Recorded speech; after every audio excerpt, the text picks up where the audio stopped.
it's a very important question, how we relate to the animal in us.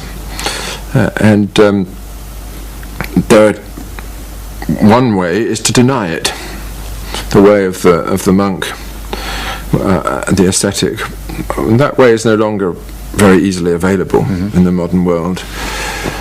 Another way is to allow it to swamp us and dominate us and be the only fact about us, which is the way of, alas, of many young people today. It's the way of sexual liberty and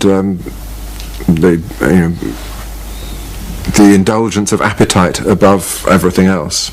And that, of course, again allows the animal in us to take over and be in charge. My own view is that you should not deny it.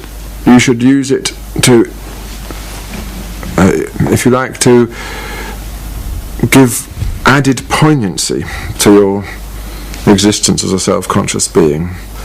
And the best way is to take hold of these fundamental animal experiences and make of them something more sublime, more architectural, more aesthetic than they otherwise would be. This is, for instance, give me an example. I was just going to give you an example. Romantic love is a very good example of this, and indeed is one of the great cultural achievements of our civilization. If you look at medieval literature, of Chaucer and Dante and Petrarch and so on, late medieval literature, you see this immense effort, intellectual, moral, spiritual, which was devoted to the great cause of lifting erotic experience out of the animal realm and making it into a kind of spiritual principle, setting it in stained glass.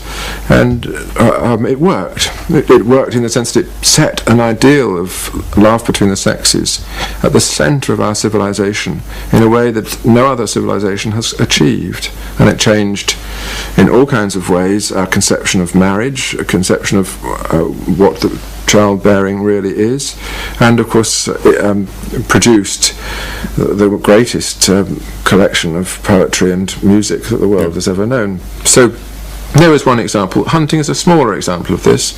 You return to the animal experience, but at the same time you're rescuing that experience and, as it were, recreating it at the self-conscious level as a ceremony, a rejoicing, a celebration of your being in nature rather than a mere being in nature. This is close to your definition of consciousness, transforming the animal into something better or something else.